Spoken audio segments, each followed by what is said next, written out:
Bismillahirrahmanirrahim. Assalamualaikum warahmatullahi wabarakatuh. Alhamdulillahirabbil alamin. Assalatu wassalamu ala asyrafil anbiya'i wal mursalin. Sayyidina wa habibina wa syafi'ina wa maulana Muhammadin wa ala alihi thayyibin wa sahbihi al-muntajabin wa tabi'ina lahum bi ihsanin ila yaumiddin. Sahabat Islam ramah, kita akan lanjutkan ngaji akhlak Rasulullah Sallallahu Alaihi Wasallam. Tentu kita sebagai umat Rasulullah mempunyai tanggung jawab yang sangat besar untuk meneladani akhlaknya sembari menjadikannya sebagai pegangan dalam kehidupan sehari-hari. Betapa Rasulullah adalah sumber dari segala sumber akhlak kehidupan. Wa innaka la'ala khuluqin 'adzim. Dan sungguhnya engkau berada di dalam puncak akhlakul karimah. Maka bagi siapapun dari kita yang meneladani akhlak Rasulullah, insyaallah akan mengarungi kehidupan ini dengan penuh keberkahan dan kebahagiaan. Sahabat Islam ramah, akhlak Rasulullah yang akan kita bedah pada kesempatan kali ini yaitu tentang indahnya meminta dan memberi maaf.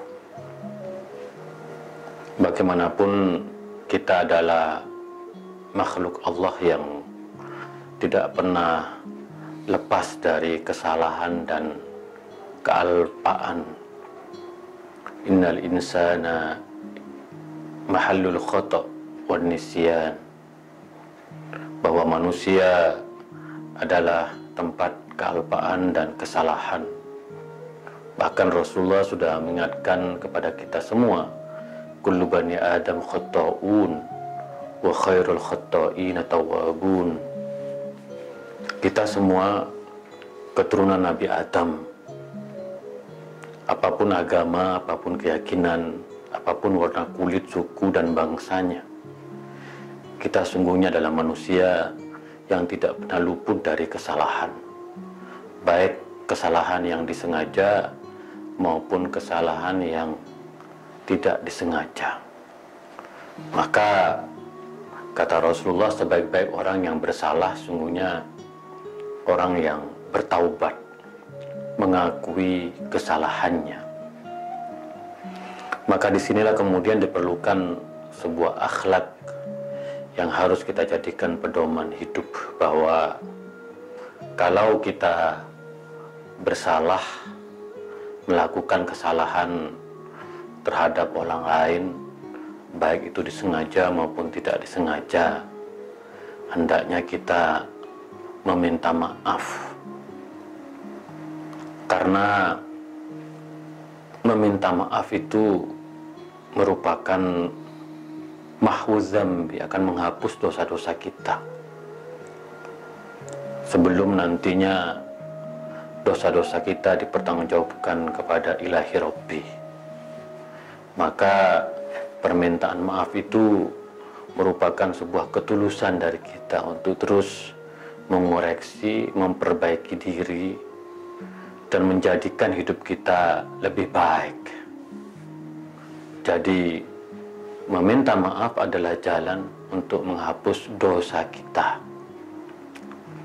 Maka memberi maaf merupakan satu akhlak yang jauh lebih baik, karena kita akan selalu mempunyai positive thinking, yaitu perasaan yang baik, sahabat yang melimpah, dan pada akhirnya rezeki yang penuh dengan keberkahan. Maka di dalam Al-Quran Allah berfirman, Bismillahirrahmanirrahim, fa'fu anhum wasfah innallaha yuhibbul muhsinin. Maka maafkanlah mereka dan rangkullah, sungguhnya Allah mencintai orang-orang yang berbuat baik. Maka disinilah maaf itu menjadi bagian dari ihsan, yaitu orang-orang yang dalam dirinya terpancar kebaikan, terpancar keinginan untuk terus menjadikan hidup ini indah, tidak ada konflik, tidak ada perseteruan. Nah, maka sangat aneh kalau ada orang yang selalu menebarkan kebencian, melakukan kekerasan, bahkan menciptakan kekacauan. Tetapi dia tidak pernah merasa bahwa dirinya berbuat salah. Sehingga apa yang dia lakukan sepanjang hidupnya tidak pernah ada niat setitik pun untuk meminta maaf, karena dia menganggap dirinya yang paling benar. Maka dalam diri orang tersebut sebenarnya sudah terdapat jiwa-jiwa syaitoniyah, yaitu perilaku setan, perilaku iblis yang mengaku dirinya paling benar, tidak pernah salah. Maka Al-Quran mengajarkan kita untuk senantiasa meminta maaf. Lebih-lebih kalau kita melakukan kesalahan yang disengaja. Melakukan kesalahan yang tidak disengaja pun kita harus meminta maaf, karena adalah akhlak Rasulullah Sallallahu Alaihi Wasallam. Bahkan sahabat Islam ramah, Allah sendiri adalah Maha Pemaaf, wa kana Allahu afuwan ghafura, dan Allah adalah Maha Pemaaf dan Maha Pengampun. Maka disinilah sebagai hamba Allah kita harus mempunyai perangai pemaaf ini. Bahkan kita harus mempunyai inisiatif untuk meminta maaf. Kita belajar dari sifat-sifat Allah, kita belajar dari akhlak Rasulullah Sallallahu Alaihi Wasallam. Dan puncak hadiah yang akan diberikan bagi orang yang meminta maaf dan memberi maaf adalah surga.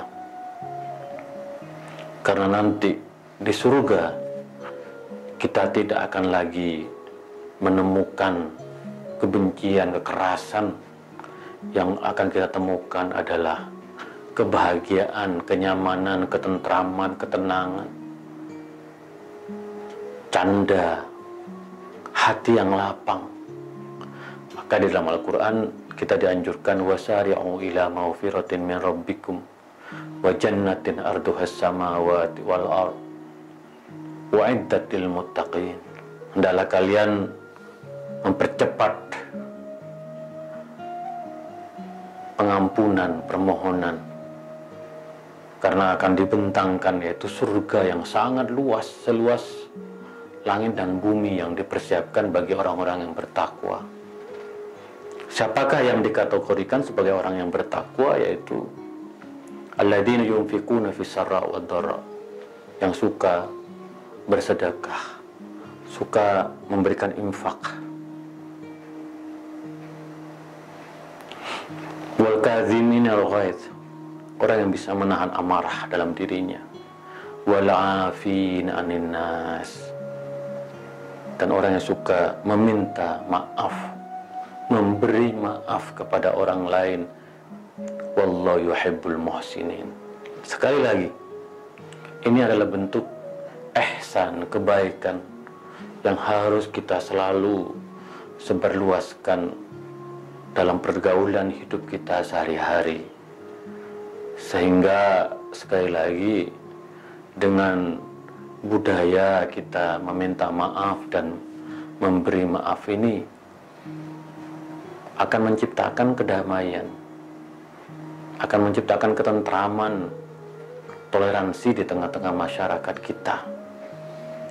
Dan meminta maaf, memberi maaf itu akan mengoreksi bahwa sesungguhnya kita hidup ini adalah menebarkan kebajikan. Karena Allah sangat mencintai orang-orang yang menebarkan kebajikan. Nah, disinilah Rasulullah memberikan contoh yang sangat baik bagaimana memaafkan, bagaimana memberi maaf terhadap orang-orang yang menzalimi beliau. Kita tahu dalam sebuah peristiwa besar, yaitu Fathu Mekah, ketika Rasulullah datang kembali bersama 10.000 pasukannya untuk menguasai Mekah. Rasulullah datang dengan pasukan yang besar, dan kita tahu bahwa di masa lampau orang-orang Mekah sangat menzalimi Rasulullah, mengusir Rasulullah, mengancam jiwa Rasulullah Sallallahu Alaihi Wasallam. Tapi ketika Rasulullah datang lagi ke Mekah, Rasulullah memerintahkan kepada para sahabatnya untuk meletakkan seluruh senjata yang dibawanya. Dan Rasulullah mengatakan kepada orang-orang Mekah, "Hadza yaumun yu'addimullahu fihil Ka'bah." Ini hari di mana Allah mengagungkan Ka'bah, mengagungkan rumahnya. Tidak ada satu tetes darah pun yang ditumpahkan oleh Rasulullah SAW ketika datang kembali ke Mekah. Disinilah akhlak Rasulullah SAW terhadap mereka yang mendolimi sekalipun. Rasulullah tidak melakukan pembalasan. Rasulullah justru memberikan maaf dan mengajak orang-orang Mekah untuk mengagungkan Ka'bah, untuk mengagungkan Allah Subhanahu wa Ta'ala. Maka Rasulullah bersabda, "Anta'afu man dolamaka wa tu'tiya man haramaka wa tasilu man qata'aka." Ada 3 hal yang kamu harus lakukan, adalah memaafkan orang yang menzalim, karena dengan memaafkan maka akan menebarkan cinta. Wa tu'ti man haramaka, dan selalu memberi orang-orang yang dulu mengganggumu. Lalu wa tasilu man qata'aka, dan selalu membangun silaturahim terhadap orang-orang yang dulu ingin memutus silaturahim kepadamu. Sahabat Islam ramah, inilah akhlak Rasulullah Sallallahu Alaihi Wasallam yang harus menjadi pegangan dalam hidup kita. Meminta maaf kalau kita bersalah, memberi maaf dengan tulus, dengan hati yang terbuka, sehingga meminta maaf dan memberi maaf pada akhirnya akan melahirkan cinta dan kasih sayang di dalam kehidupan ini. Kalau sudah terjadi cinta dan kasih sayang, maka jalan surgawi di dunia maupun di akhirat akan terbuka lebar-lebar. Hati kita tidak akan dipenuhi dengan kebencian. Kita hidup dalam semangat gotong royong, deposuliro, saling bahu-membahu, saling menghargai, saling menghormati, tidak ingin merendahkan kelompok yang lain. Nah, kita belakangan hidup dalam situasi perseteruan dan konflik yang tiada berujung, terutama di media sosial. Ini sangat meresahkan bagi kita semua, karena yang terjadi bukan bagaimana meminta maaf dan memberi maaf.